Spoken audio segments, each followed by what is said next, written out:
Notre maison brûle. Et nous regardons ailleurs.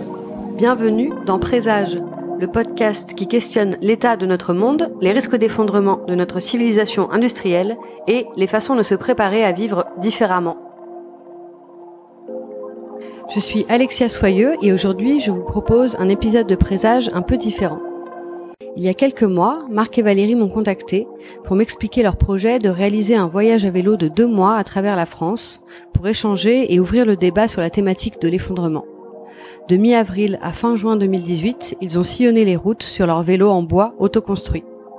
À chaque étape, une soirée débat a été organisée pour questionner le ressenti de ces citoyens sur la vulnérabilité de nos sociétés, échanger sur le sujet de la transition, mais aussi sur leurs peurs et leurs espoirs pour l'avenir. Marc et Valérie vivent dans le Béarn, dans un écolieu où ils cherchent à tendre vers l'autonomie énergétique et alimentaire en ayant l'empreinte écologique la plus faible possible. Je me suis donc rendue à une des étapes de leur voyage pour les rencontrer et participer à une soirée débat.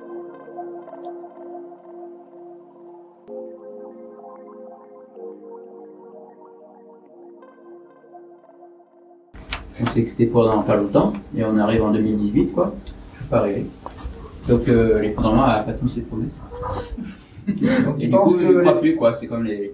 Ah, voilà. Donc tu penses l'effondrement ne va pas tenir ses promesses? Non, il n'a pas tenu, du moins pour moi, par rapport à pour le ce que, futur, parce que je me souviens de ce que j'avais comme idée il y a 15 ans. Et ben voilà, la vie a continué. Bon, alors, comment tu vois le futur maintenant? Oh ben il y a de l'effritement.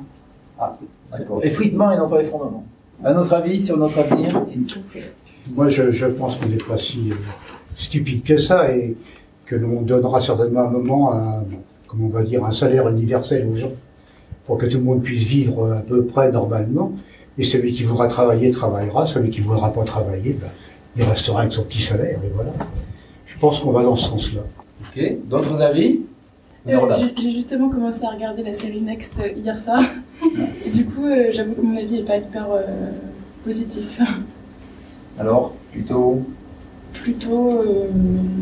il reste pas beaucoup d'années de belle vie, si on peut dire ça comme ça. Après, ça va être plutôt de la survie. messieurs? Moi, je verrais bien des réfugiés, climatiques ou autres, avec beaucoup de barrières pour les empêcher. Moi, je vois beaucoup d'autogestion. Autogestion. Ouais. Les personnes qui ne sont pas exprimées. Moi, je dirais surcontrôlé d'un côté et explosif de l'autre. Surcontrôlé et explosif. Disons que le modèle occidental, pour moi, j'aime bien un ingénieur comme Jean-Marc Jancovici. Le modèle occidental, il repose sur la bonance énergétique.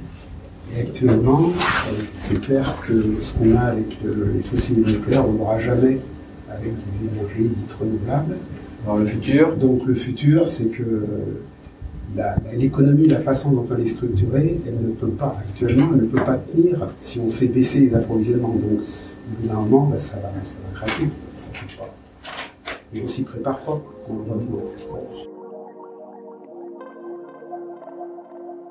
On est des Pyrénées-Atlantiques, on habite sur un lieu collectif, une ferme.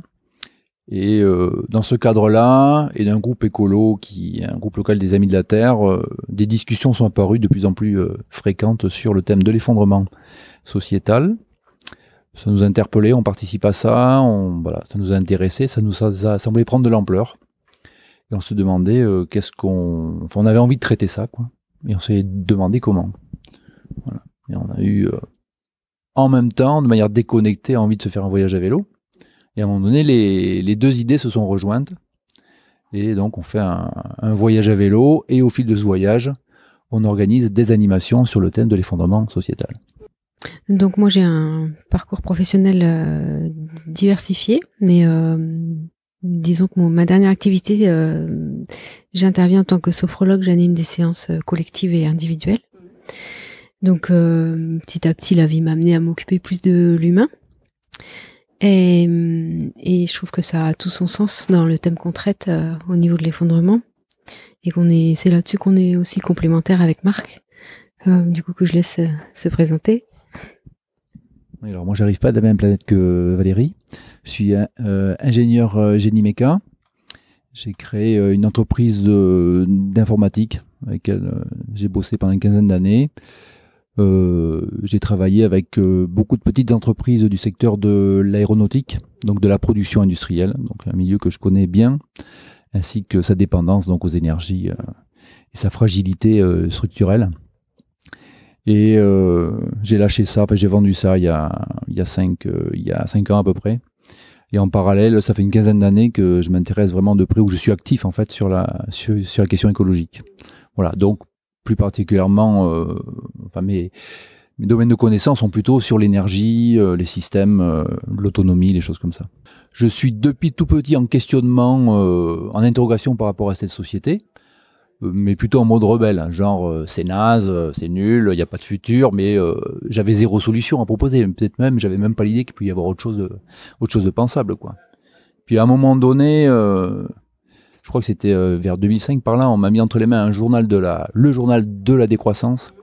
Quand j'ai lu ça, je dis ah putain, ça me parle enfin. Pour moi, jusque-là, tout me semblait incohérent, stupide, aberrant. Et là, il y avait des gens, ils faisaient une proposition qui m'a percuté, quoi. Et c'est là que je me suis engagé, que j'ai rencontré des gens, que j'ai discuté, que je me suis mis en marche. Alors, le déclic du voyage, donc l'envie de faire un voyage à vélo. Moi, j'en ai déjà fait plusieurs, en France principalement. J'aime bien partir de chez moi et puis revenir chez moi pour pas avoir à prendre le train. Mais en général, j'aime bien, moi, qu'il y ait un but à mon voyage. Une fois, j'ai traversé les Pyrénées, j'étais en Espagne à la rencontre internationale des objecteurs de croissance. J'ai été à des congrès espéranto, puisque je parle espéranto. Voilà, j'aime bien voyager à vélo, mais je vais quelque part faire un truc, etc. Et donc là, j'ai bien envie qu'aussi on a un truc à moudre, et en même temps, on avait cette question de l'effondrement qui traversait notre groupe local des Amis de la Terre. Et c'est là que, moi, ça m'a motivé à se dire, ok, on va rouler à vélo, mais on va jalonner notre parcours à vélo de moments comme ça sur l'effondrement. Ouais, et sur la question de l'intention, je pense que ça a mûri avec le temps. Puis on a construit petit à petit l'animation qui est en place maintenant. Et puis effectivement, on s'est posé la question, mais au fait, c'est quoi notre objectif ?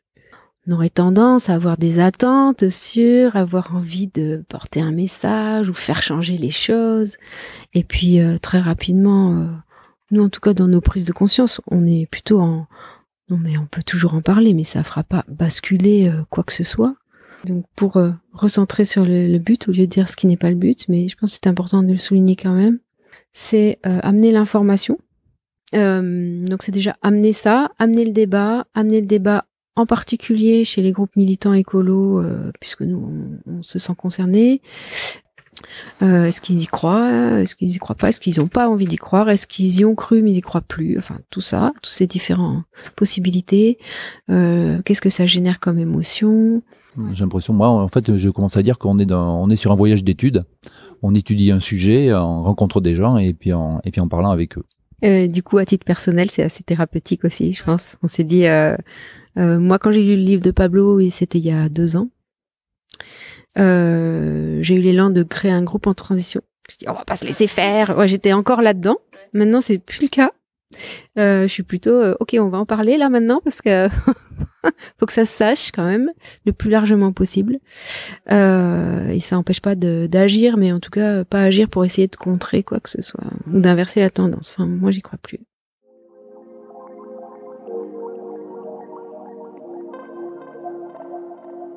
Une idée que j'ai eue quand même pendant l'intervention de Paul Farine, que j'ai déjà entendu, mais pas, et sur la suite après, la question du parallèle avec le cycle de deuil me gêne un peu quand même.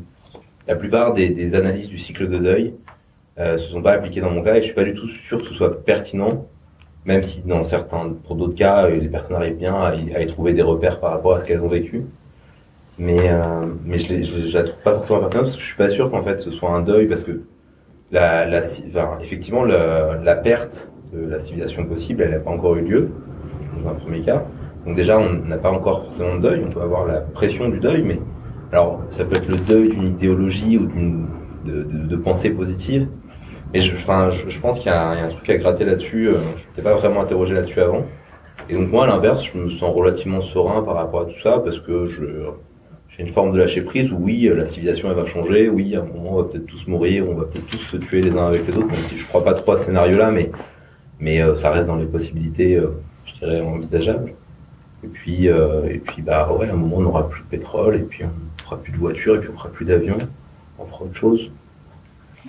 Charlotte, et après monsieur, après le voisin. Sur l'impression que finalement ce qu'on fait, c'est bien, pourquoi pas, on est moins pire que finalement d'autres, on consomme moins, je consomme moins que d'autres, je fais attention, etc. Mais je pense que dans le fond, on change rien profondément au système et qu'on change rien et qu'on va à un moment donné collapser quoi qu'il arrive, quoi. Au début, tu te rappelles, Marc, t'avais peur que... Marc, il s'est dit, dès le début de la soirée, les gens vont dire, non, mais c'est bon, on connaît le sujet, la crise du pétrole, le truc, le financier, le machin. Et en fait, on a rarement eu de retour qui aurait dit explicitement, non, mais ça va, on connaît. C'était, je connaissais, mais je l'avais jamais vu sous cet angle-là. Cette population, on va dire, sympathisant écologiste, pour faire un peu large, elle est beaucoup dans luttons contre un effondrement, même si c'est pas dit comme ça. La transition écologique et sociale, hein, puisque c'est ça le grand truc, c'est quand même rendre notre société éco-compatible avec la biosphère, et pour qu'elle puisse durer. Et là, nous, on est en train de s'apercevoir que non, c'est un échec.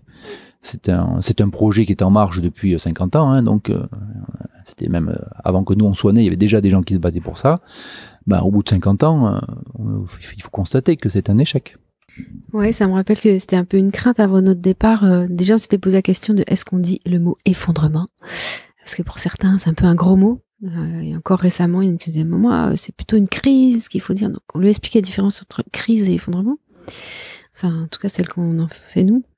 Bon, en tout cas, on a fini quand même par choisir ce mot, et dans nos craintes, on s'était dit, qu'est-ce qu'on fait si on plombe l'ambiance grave, qu'à la fin de la soirée, les gens ils partent, ils ont le moral dans les chaussettes.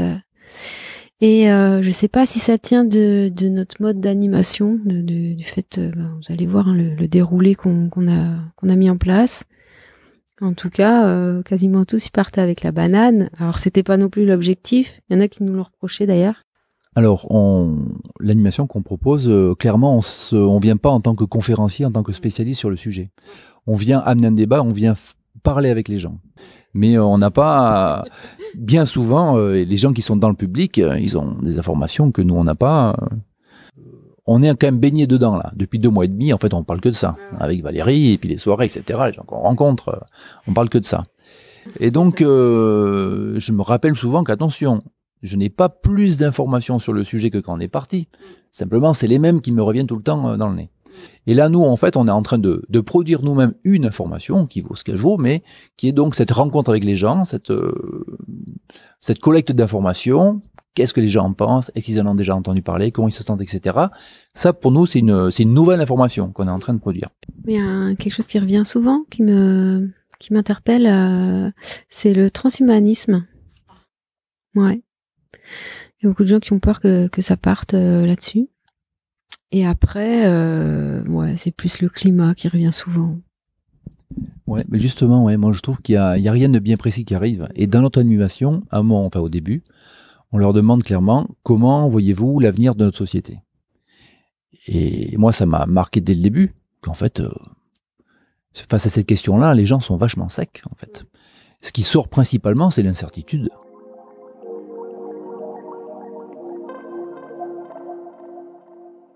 Sur le pétrole, moi j'en avais pas conscience, certainement conscience avant moi, mais au moment de la COP21, en fait, j'ai découvert que le problème du pétrole, c'était pas sa rareté, c'était au contraire sa surabondance. C'est que, en fait, du pétrole, on a trop. Si on le consomme intégralement, en fait, on va complètement se cramer. Et je trouve qu'il faut qu'on fasse vraiment attention par rapport à ça. Si nous on a conscience, on est là ce soir, on est hyper sensibilisés, je pense déjà. Mais faut vraiment qu'on arrive à en parler autour de nous, quoi, que les gens comprennent qu'en fait ce qu'on disait il y a 20 ans sur le pétrole, attention, c'est rare, tout ça, c'est vrai pour l'argent, c'est vrai pour le lithium, c'est vrai pour le phosphore, c'est vrai pour plein de choses. Mais pour le pétrole, c'est faux. C'est-à-dire qu'on sera mort avant de le finir. En tout cas, moi, c'est aujourd'hui le niveau où j'en suis. Moi, je me prépare depuis assez longtemps avec des idées un peu survivalistes au début, et puis des idées autonomistes ensuite, d'essayer de savoir faire les choses. Ce que je trouve très difficile aujourd'hui, le seuil sur lequel je bute, c'est qu'il me faudrait, à mon sens, pour pouvoir véritablement me préparer, il faudrait que je sorte de la société. Aujourd'hui, je taffe encore pour des sociétés qui me déplaisent, dans des endroits qui me déplaisent, avec des moyens qui me déplaisent. Et je perds du temps là-dessus, en fait. Quand je suis au taf, je perds du temps. J'ai vraiment l'impression de perdre du temps. Ce qui n'est pas le cas quand je suis dans mon jardin, quand je suis dans mon garage en train de bricoler. Je voulais rebondir sur ta question, comment vous faites pour vivre en ville et vous préparer. Peut-être que je serais le connard qui, j'en ai aucune idée parce que je l'ai jamais vécu, qui dans la file d'attente choure un paquet de riz à une petite fille parce que j'ai la dalle et que je m'en fous. Peut-être que je serais ça. Mais aujourd'hui, j'en ai rien à foutre de survivre, en fait. Et j'aime la vie, je suis amoureux, j'ai des amis formidables, etc. Mais l'idée de préparer ma survie, je m'en tape. Si c'est ça, si on vit ça, un drame collectif où il y a des millions de morts dans toutes les villes du monde, je vois pas ce que ça va me servir d'aller vivre 10 ans de plus, sachant ça. Voilà. Et comme je vous dis, peut-être que je serais ce connard qui va me barrer comme un chacal, probablement, j'en sais rien. Mais c'est juste pour pas être moralisateur. C'est juste de dire que voilà. Un premier truc, c'est qu'on est en train de vivre un moment de l'humanité tout à fait singulier. Et quelque part, on a, entre guillemets, je vous dis guillemets, parce que, on a la chance de pouvoir être là et de voir ça, quoi. Notamment si on a les yeux ouverts. Après, il y a beaucoup de gens qui se mettent qui ont des œillères ou qui sont pas au courant ou quoi. Nous, on constate ça et on a envie de le vivre pleinement, de regarder ça, de participer, d'essayer de faire que ça soit le moins pire possible ou le mieux possible, je ne sais pas encore. Alors simplement, moi j'ai aussi beaucoup de mal à me projeter sur le côté matériel, mais ce que je ressens profondément, c'est que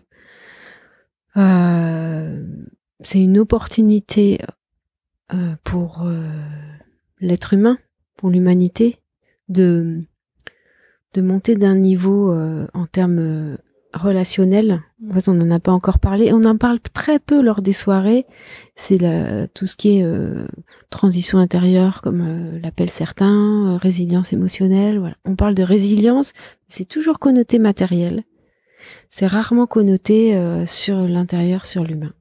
Et moi, j'ai vraiment envie de profiter, entre guillemets, de ces moments, de s'y préparer et d'ensuite, ça va ouvrir des possibles vers, ok, soit on passe certains caps, soit on va continuer à tourner en rond, quoi. Hein.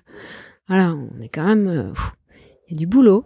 Moi, je dirais que la manière dont je vois le futur, un truc qui me revient souvent à l'esprit, c'est un petit bout d'une chanson de Lofofora, un groupe que j'aime bien.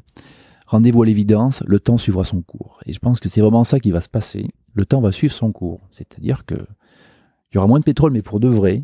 Et l'agriculture moderne qui produit énormément marche avec du pétrole, mais donc il y aura moins à manger.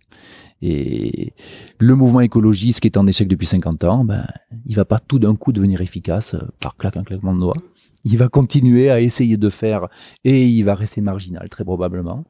Et les politiques qui ont été incapables jusqu'à maintenant de faire quoi que ce soit, ne seront pas capables demain non plus. Le temps va suivre son cours, il va falloir faire avec.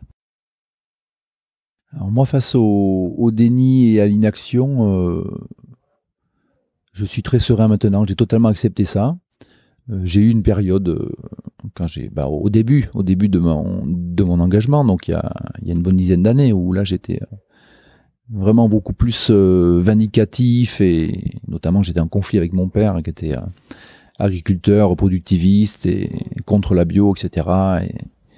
Et voilà, bon, ça a été une source de conflit dans la famille. Et bon, mais maintenant j'ai accepté que les gens font ce qu'ils peuvent, chacun à son niveau. Nous aussi on fait ce qu'on peut, et voilà, on fera avec ça.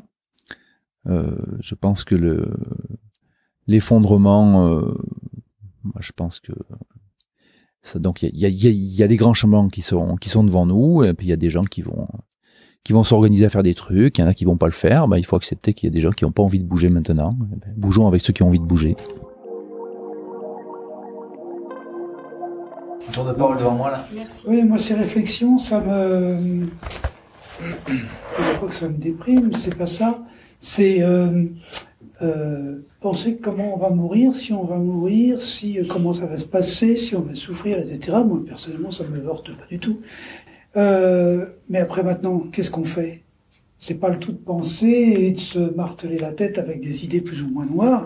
Qu'est-ce qu'on fait actuellement? Qu'est-ce qu'on fait, chacun, individuellement, collectivement? Bon, moi j'ai une prise de conscience depuis quelques années au niveau de l'écologique, au niveau du partage, ça c'est plus ancien, au niveau de tout un tas de trucs. J'essaye de faire, je fais des petites choses qui sont pas grand-chose, mais je le fais et je le dis. Alors, sans vouloir prétendre servir d'exemple, ça peut peut-être donner des idées à d'autres. Maintenant, les histoires de mort ou de pas mort, bon, faut dire que je suis un peu plus âgé que la moyenne d'âge de cette assemblée. Je pourrais penser à la mort. Bah non, j'ai pas envie, quoi. La voisine, après Valérie. Je suis tout à fait d'accord, parce que bon, je suis moins âgée que toi sans doute, mais je me dis de toute façon, on va tous y passer à mort, donc il vaut mieux. Je me souviens très clairement, il y a beaucoup d'années, me sentir complètement démunie devant le flot de toutes ces catastrophes qu'on voit à la télé, jusqu'au jour où je me suis dit, ok, au lieu de me sentir déprimée et démunie devant tout ça, je fais mon petit truc. Donc je fais comme le colibri, je fais mon petit truc. Okay. Et je me suis sentie beaucoup plus, je me suis sentie libérée de comment dire, je peux rien faire quoi. Moi je fais mon truc, je me suis adhérée à des associations et puis après bon je fais ce que j'ai à faire. Si demain je suis écrasée, ok c'est comme ça. Hein. Bon, je suis croyante donc je crois que voilà je vise l'éternité moi. Mais c'est dire que il y a une citation que j'aime beaucoup. Si on vise l'éternité, on a la terre, éternité, les deux. Si on vise que la terre, on n'a rien. Donc j'aime beaucoup ça, parce que c'est vraiment ma philosophie aujourd'hui. Et que mourir ou pas, si on va tous en trouver, tuer, ça, je fais mon truc aujourd'hui et c'est bon. Et je vis bien aujourd'hui, je donne aujourd'hui, je remercie pour aujourd'hui et je donne ça à ma puissance supérieure et c'est bon. La journée se passe comme une lettre à la poste et je suis très contente de vivre. Je ne sais pas ce qui va se passer demain. J'étais très longtemps dans le mouvement écologique, en train de me battre à droite à gauche, en train de me protester à droite à gauche avec des sacs plastiques sur la tête, etc., contre tout, etc., à droite à gauche. Jusqu'au jour où je me suis dit, mais non, je mets mes priorités ailleurs. Et puis, je me sens très équilibrée aujourd'hui. Je fais ce qu'il a à faire, et puis c'est, voilà.